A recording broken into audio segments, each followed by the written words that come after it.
igreja, aos irmãos, não só estão presentes aqui no templo, mas aqueles que nos acompanham em seus lares, que Deus os abençoe rica e abundantemente. Aqui abram a palavra do Senhor no segundo livro de Samuel, no capítulo 18. Segundo livro de Samuel, capítulo 18, nós faremos a leitura em conjunto dos versos 19 até o versículo de número 33. Eu peço que você mantenha a sua Bíblia aberta nesta passagem. Nós leremos alguns textos anteriores, mas neste mesmo livro, para entendermos um pouco o contexto deste episódio, deste fato que leremos neste momento. Segundo Samuel, capítulo 18, versos 19 a 33. Leiamos, irmãos. Então disse Aimaas, filho de Zadoque: deixa-me correr e dar notícia ao rei de que já o Senhor o vingou do poder de seus inimigos.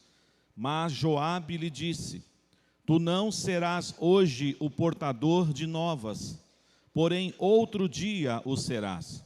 Hoje não darás a nova, porque é morto o filho do rei. Disse Joabe ao etíope: vai tu e dize ao rei o que viste. Inclinou-se a Joabe e correu. Prosseguiu Aimaas, filho de Zadoque, e disse a Joabe: seja o que for, deixa-me também correr após o etíope. Disse Joabe: para que agora correrias tu, meu filho, pois não terás recompensa das novas? Seja o que for, tornou Aimaas, correrei. Então Joabe lhe disse: corre. Aimaas correu pelo caminho da planície e passou o etíope. Davi estava assentado entre as duas portas da entrada. Subiu a sentinela ao terraço da porta sobre o muro e, levantando os olhos, viu que um homem chegava correndo só. Gritou, pois, a sentinela e disse ao rei. O rei respondeu: se vem só, traz boas notícias. E vinha andando e chegando. Viu a sentinela outro homem que corria. Então gritou para a porta: eis que vem outro homem correndo só. Então disse o rei: também este traz boas novas. Disse mais a sentinela: vejo o correr do primeiro, parece ser o correr de Aimaas, filho de Zadoque. Então disse o rei: este homem é de bem, e trarás boas novas. Gritou Aimaas e disse ao rei: paz. Inclinou-se ao rei, com o rosto em terra, e disse: bendito seja o Senhor teu Deus, que nos entregou os homens que levantaram a mão contra o rei, meu senhor. Então perguntou o rei: vai bem o jovem Absalão? Respondeu Aimaas: vi um grande alvoroço, quando Joabe mandou o teu servo, ó rei, porém não sei o que era. Disse o rei: põe-te ao lado e espera aqui. Ele se pôs e esperou. Chegou o etíope e disse: boas novas ao rei, meu senhor. Hoje o Senhor te vingou do poder de todos os que se levantaram contra ti. Então disse o rei ao etíope: vai bem o jovem Absalão? Respondeu o etíope: sejam como aquele os inimigos do rei, meu senhor, e todos os que se levantam contra ti para o mal. Então o rei, profundamente comovido, subiu à sala que estava por cima da porta e chorou. E andando dizia: meu filho Absalão, meu filho Absalão, quem me dera que eu morrera por ti. Absalão, meu filho, amém. O tema da mensagem nessa noite é este: o mensageiro sem mensagem. Vamos repetir? O mensageiro sem mensagem.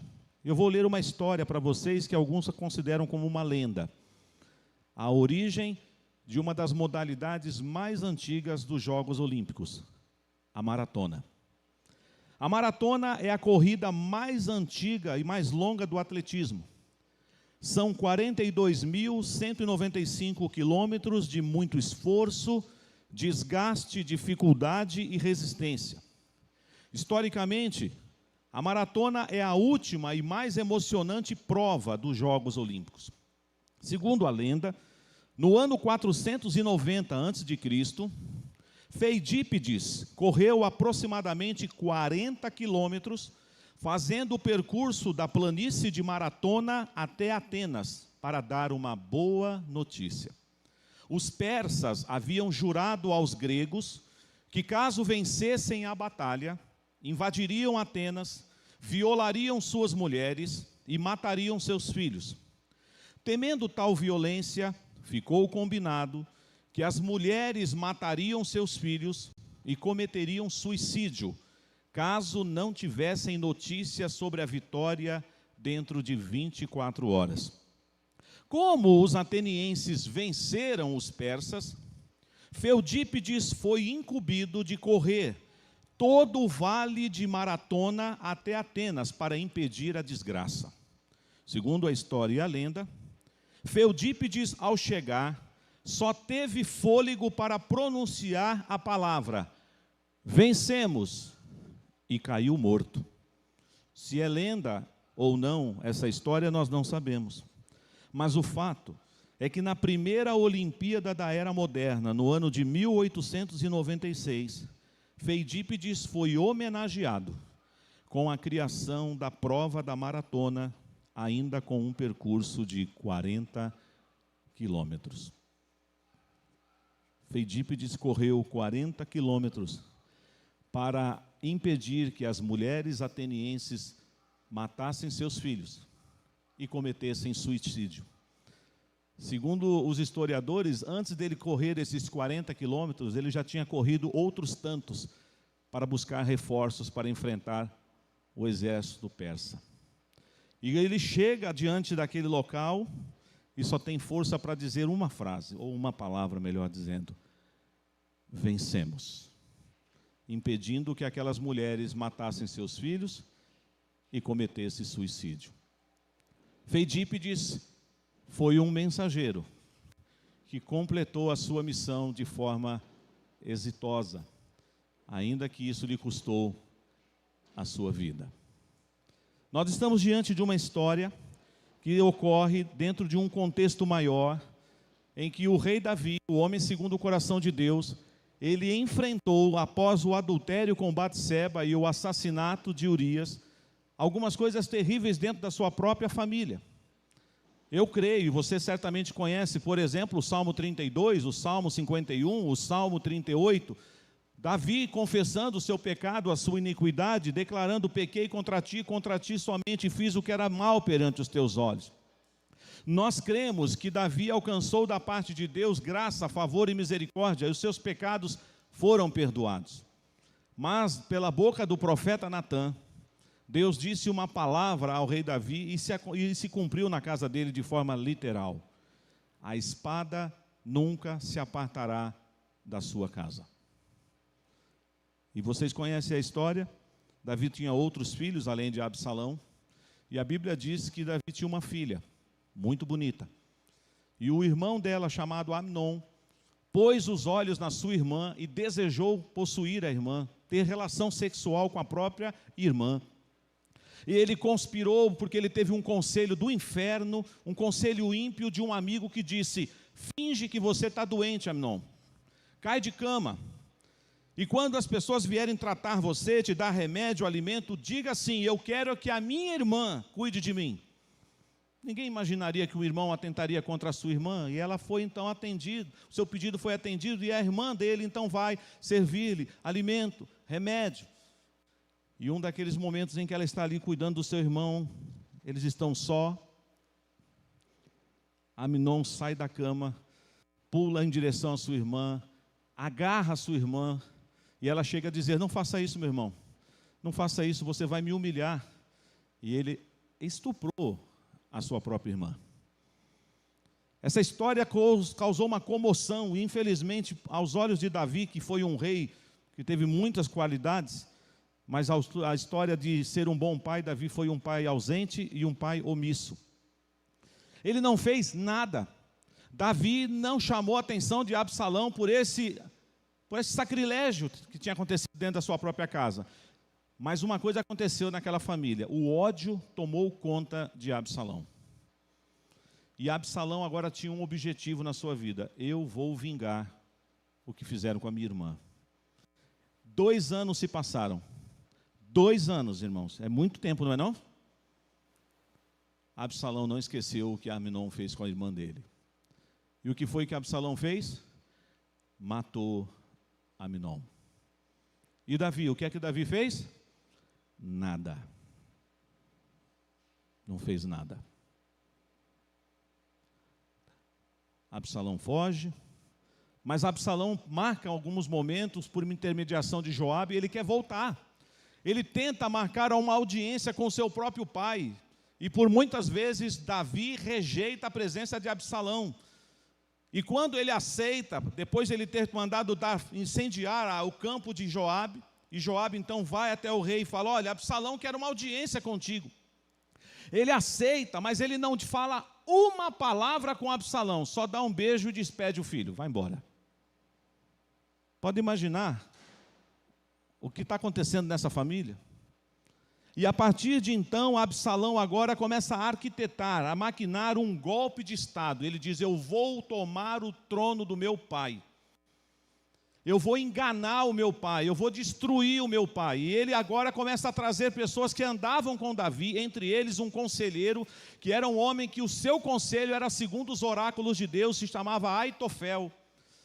Aitofel, de uma hora para outra, deixa de ser um conselheiro do rei Davi e começa a aconselhar Absalão. E sempre eu ficava pensando nisso: por que é que Aitofel fez isso? Porque Aitofel era o avô de Batseba. E Aitofel disse: ele destruiu a família da minha neta. Eu vou trabalhar agora contra o meu rei. E o conselho que Aitofel vai dar para Davi e Absalão, para destruir Davi, era um conselho que, se ele tivesse executado, daria certo. Mas aí, por providência de Deus, Deus vai levantar um homem chamado Uzai. E Uzai, o Arquipa, ele vai falar com Davi e ele vai voltar e vai tentar infiltrar ali naquele possível reinado de Absalão. E aí ele vai falar: mas você não era amigo do meu pai? Você não era aliado do meu pai? E ele falou: pois é, mas agora eu quero servir você. Agora eu vou passar a te seguir. Eu quero ser o teu súdito, ó rei Absalão. E é interessante que agora, por providência de Deus, quando Absalão vai consultar os dois, ele primeiro consulta Aitofel, Aitofel dá um conselho, e se Aitofel realmente tivesse sido atendido no seu conselho, humanamente falando, teria dado certo, mas Deus não impediu, não permitiu. Absalão gostou mais do conselho de Uzai. Sabe o que aconteceu com Aitofel por não ter sido aceito o seu conselho? Ele voltou para casa, pôs a casa em ordem e se matou. Tudo isso acontecendo nessa história. Isso não é novela não, viu gente? É fato. Aconteceu na história do povo de Deus. E é nesse contexto que agora Absalão está tentando afrontar o seu pai, e Absalão vai receber um conselho de Aitofel terrível. Porque ele vai dizer assim: o que o seu pai fez às escondidas, tomando uma mulher que não era esposa dele, você vai fazer na varanda da casa, para todo mundo ver. Sabe o que Absalão fez? Pegou todas as concubinas do rei Davi e teve relações íntimas com elas na varanda do palácio, para todo mundo ver, para afrontar o seu pai. Não bastasse isso, ele agora começa a conspirar, mas aí chega a notícia no palácio, e sabe o que Davi teve que fazer, irmãos? Bater em retirada, fugir de Jerusalém. Muitas pessoas seguem ele, levam a arca da aliança junto, os sacerdotes Zadok e Abiatar levam, e aí começa a aparecer o nome que nós vamos trabalhar muito nessa noite, Aimaas. Zadok e Abiatar eram sacerdotes, e estava sobre os seus serviços e dos levitas conduzir a arca da aliança.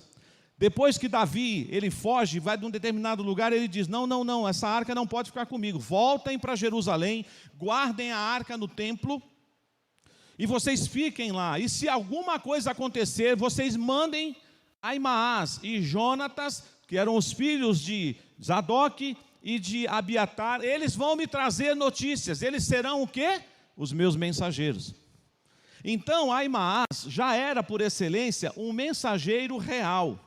Ele já era uma pessoa que tinha essa incumbência. Sempre que alguém precisava dar uma notícia para o rei, ele era escolhido, ou ele, ou no caso, o filho de Abiatar.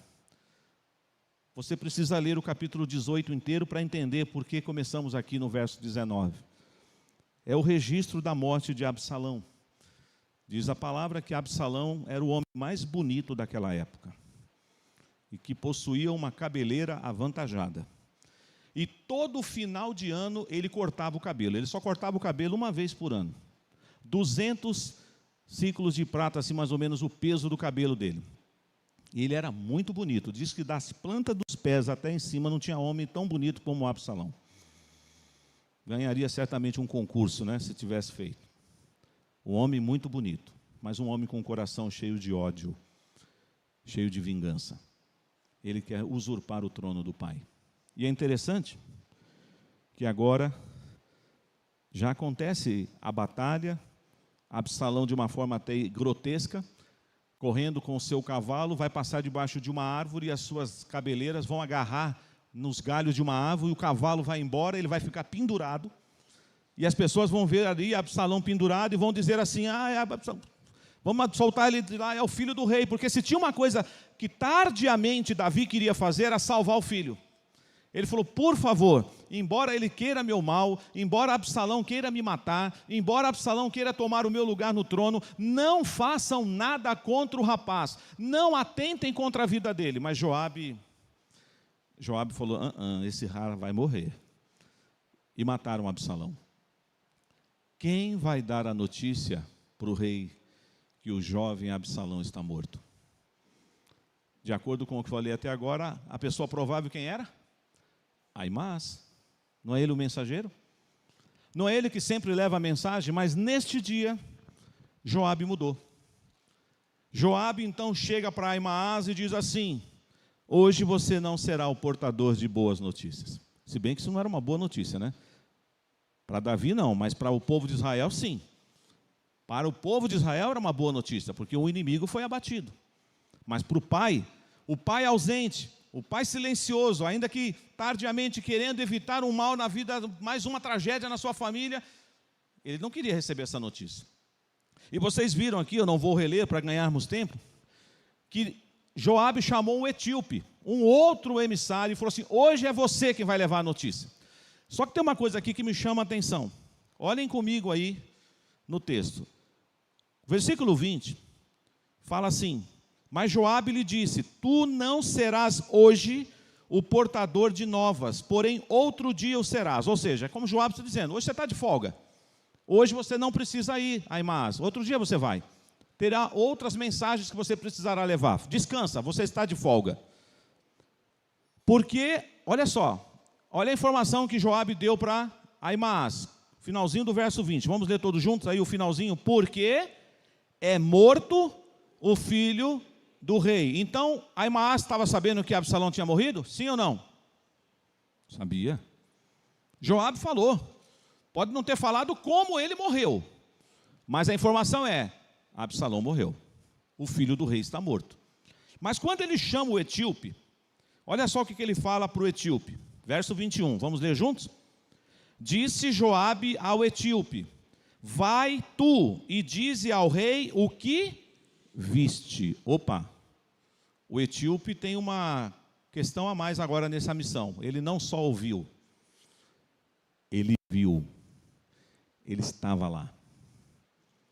Ele não só ficou sabendo que Absalão tinha morrido, ele viu Absalão morrendo. Essa é uma testemunha forte, não é? Então, Joabe diz, é você que vai levar a mensagem. E ele saiu correndo. Correndo para levar a mensagem. Aí o Aimaas, que poderia ir para casa ou descansar, voltou na presença de Joabe. Deixa eu ir. Não importa. não importa se eu não vou receber recompensa, não importa se eu vou receber algum tipo de prêmio, deixa eu correr também. Mas aí Joabe, mas Ahimaás, por que você quer correr? Por que não adianta? Agora eu já mandei o outro, fica em casa, você não vai ter prêmio nenhum por isso. Não importa, não importa, deixa eu correr. Aí Joabe falou, tá bom, vai embora. E o texto diz que Joabe correu e ultrapassou o etíope. E agora a sentinela avista Joabe correndo, vai dizer, olha, o andar, o jeito de correr é de Ahimaás, perdão, falei Joabe, mas Ahimaás. Ahimaás aparece lá no horizonte. E aí o sentinela fala para o rei, olha, parece que é Ahimaás. E o que é que Davi falou? Então eu estou em paz. Ele vai trazer boas notícias, porque esse menino aí, esse soldado, esse homem, ele é de boas, ele é de paz. Fizeram a saudação, Ahimaás chegou, viva o rei, e se prostra diante do rei, fala como é que está acontecendo, que os inimigos de Davi estão sendo destruídos, mas tem uma pergunta no coração de Davi que não quer calar. Qual é a pergunta? Vai bem o jovem Absalão? Davi não estava muito preocupado do resultado da guerra, ele estava mais preocupado agora, infelizmente tardiamente, se o filho dele estava bem. Qual foi a resposta que Ahimaás deu mesmo? Vamos ver? Olha lá o versículo 29. Então perguntou o rei, vai bem o jovem Absalão?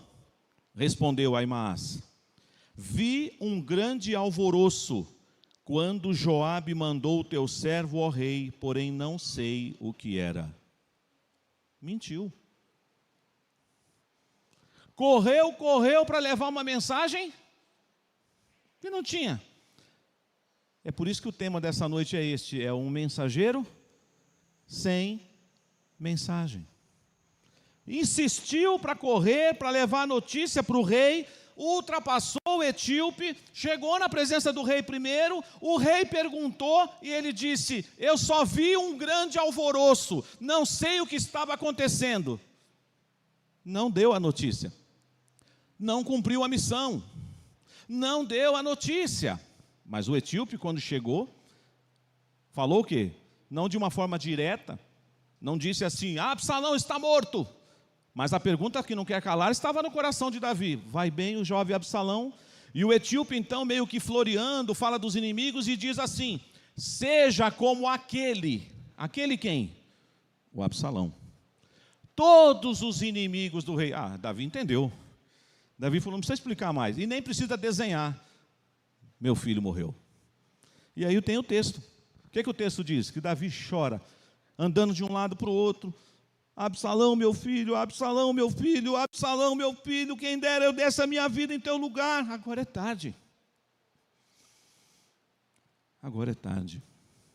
Um pai que foi muito ausente na sua própria casa. Um bom rei, mas um pai muito perigoso e muito ruim. Isso é um alerta para nós pais, homens que estamos aqui. Cuidado com a sua ausência. Presente não substitui presença. Conforto não substitui atenção. Você pode forrar seu filho do bom e do melhor, mas se você não anda com ele, se você não senta com ele, se você não conversa com ele, se você não tem tempo com ele, você pode dar milhões de dinheiro para o seu filho, mas isso não é tudo. Na verdade, isso não é nada. Mas eu quero voltar aqui no ponto do mensageiro sem mensagem. Você leu a pastoral do boletim hoje? Você prestou atenção na leitura que foi feita na liturgia hoje? Nós lemos primeiro uma profecia, Isaías capítulo 40. E na Isaías capítulo 40, o profeta messiânico tem uma profecia no versículo 3. Voz do que clama no deserto, endireitai o caminho do Senhor. Quem é essa voz? Quem é essa pessoa? Mas se você prestou atenção na liturgia, você já sabe a resposta. Porque João capítulo 1, dos versos 15 até o 28, que nós lemos juntos nessa noite, conta a história de quem? João Batista. Pensavam que João Batista primeiro era quem? O próprio Cristo. Você é o Cristo? Ele falou, eu não sou. Ele está vindo aí, mas eu não sou o Cristo. Então você é o profeta Elias, também não sou. Então você é um outro profeta, também não sou. Afinal de contas, quem é você? Ele poderia falar assim: eu sou João Batista, ou João o Batizador, né? Porque na verdade o nome dele era só João. O Batista aí foi como um apelido por conta de que ele batizava. E para nós ficou João Batista. Mas como foi que ele se apresentou para aqueles homens que foram enviados pelos religiosos da época? Eu sou a voz do que clama no deserto. Endireitai o caminho do Senhor, conforme o profeta Isaías disse. O que nós aprendemos então, que estamos entrando no mês de dezembro, o mês do advento do Natal, ainda que não foi em dezembro que Jesus nasceu. Sabemos disso. Essa data foi convencionada. Mas isso não muda e não estraga em nada as nossas celebrações e o momento em que vamos adorar a chegada do Messias. Mas João Batista foi comissionado por Deus, foi chamado para ser o mensageiro, aquele que haveria de dar as boas novas. O noivo está chegando, ele é maior do que eu não sou digno de desatar as correias das suas sandálias, importa que ele cresça e que eu diminua. João Batista, então, por excelência, é o mensageiro real. Ele trouxe a notícia, ao contrário de Aimaas, que corre. E na hora que ele tem que dar o recado, não tem mensagem. Sabe que todos nós aqui corremos esse risco também? Você pode ser um mensageiro que não tem mensagem. Você pode ser uma mensageira que não tem mensagem. As pessoas da sua rua conhecem você? As pessoas onde você trabalha conhecem você? Os seus parentes conhecem você? Será que as pessoas da sua rua poderiam dizer assim: aqui na minha rua mora um mensageiro de Deus, mora uma mensageira de Deus, mas eu nunca ouvi da boca dele uma mensagem sequer? Ou pior, se te perguntarem alguma coisa, você começa a gaguejar porque você não tem a mensagem na ponta da língua. E a pergunta que não quer calar nessa noite, igreja: qual é a mensagem que nós temos que anunciar a plenos pulmões em todos os lugares? Que Absalão morreu? Não é esta, é outra. Jesus Cristo morreu, padeceu na cruz, ressuscitou ao terceiro dia, está à destra de Deus Pai e vai voltar para buscar a sua igreja. Esta é a mensagem real. E muitas vezes nós, que somos os embaixadores de Cristo, que somos os mensageiros de Deus, nós estamos às vezes correndo de um lado para o outro, com tanta atividade até na igreja, e corre para cá, e corre para lá, e corre para cá, e corre para lá, mas a hora que espreme, não tem mensagem, é só fumaça, é só vento, nem evento. É vento puro. Você quer ser um mensageiro assim? Você quer se tornar um Aimaas que vai ultrapassar o etíope? Parece corrida de São Silvestre, né? Os etíopes correm bastante, já viram na São Silvestre?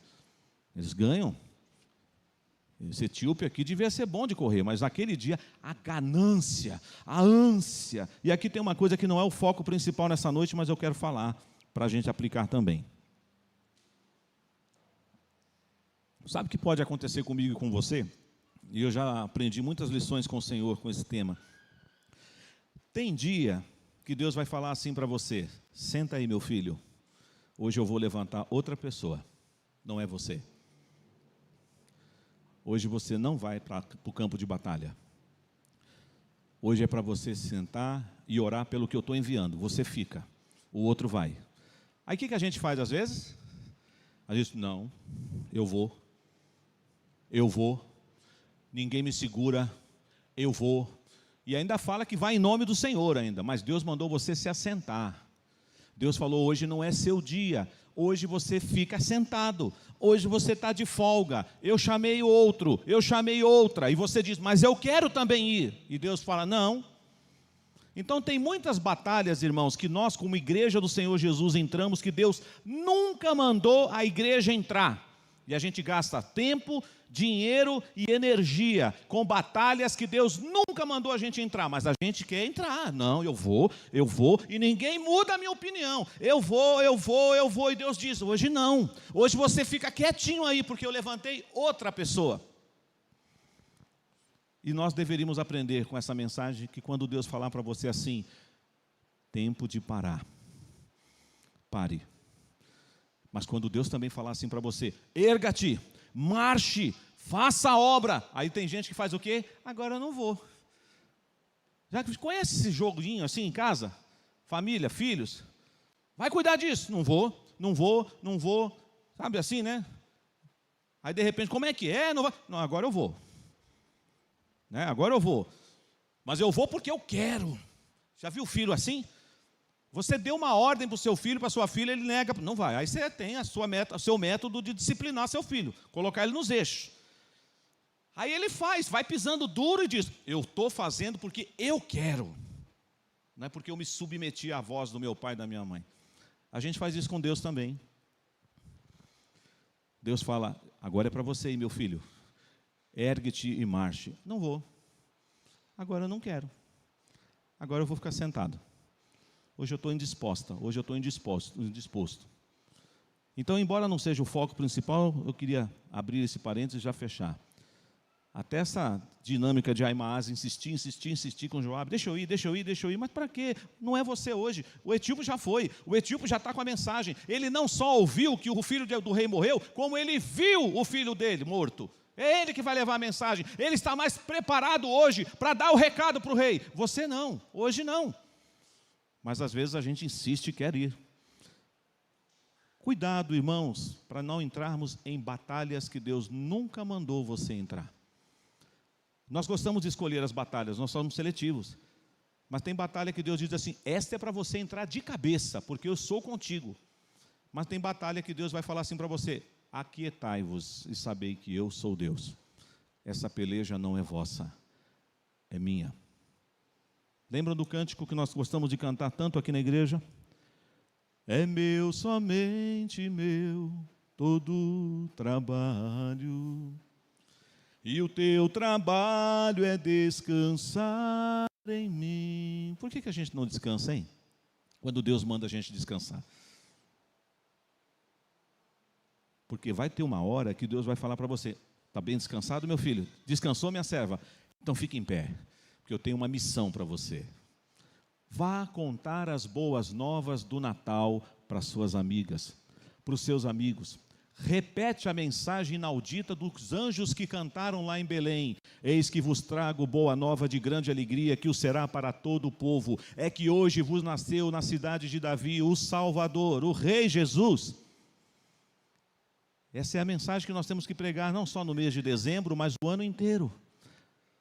E junto com a mensagem da encarnação do Verbo, da vinda de Jesus, nós temos que falar, e eu quero anunciar que este Cristo, Ele não veio aqui fazer turismo na terra, Ele veio tabernacular entre nós, Ele padeceu entre nós, e Ele foi levado à cruz, Ele se fez maldito na cruz por nós, pelas suas pisaduras nós fomos sarados, Ele foi moído, agradou o Senhor fazê-lo enfermar, Ele é o nosso Senhor, Ele é o nosso Salvador. A morte não o pôde deter, ele foi levado à sepultura de José de Arimateia, mas no terceiro dia ele ressuscitou, louvado seja Deus.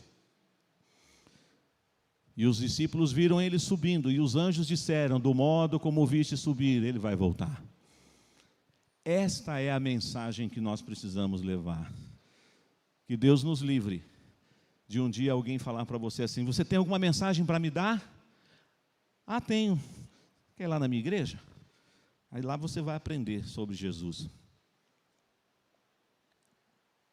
Não, ok, eu posso ir na sua igreja, mas você não tem uma mensagem para me dar? Não, vai lá que tem gente preparada lá para te dar a mensagem. Por quê? Nós não estamos preparados, igreja? Para nossa surpresa, e louvado seja Deus por isso, tem criança aqui nessa igreja que sabe essa mensagem.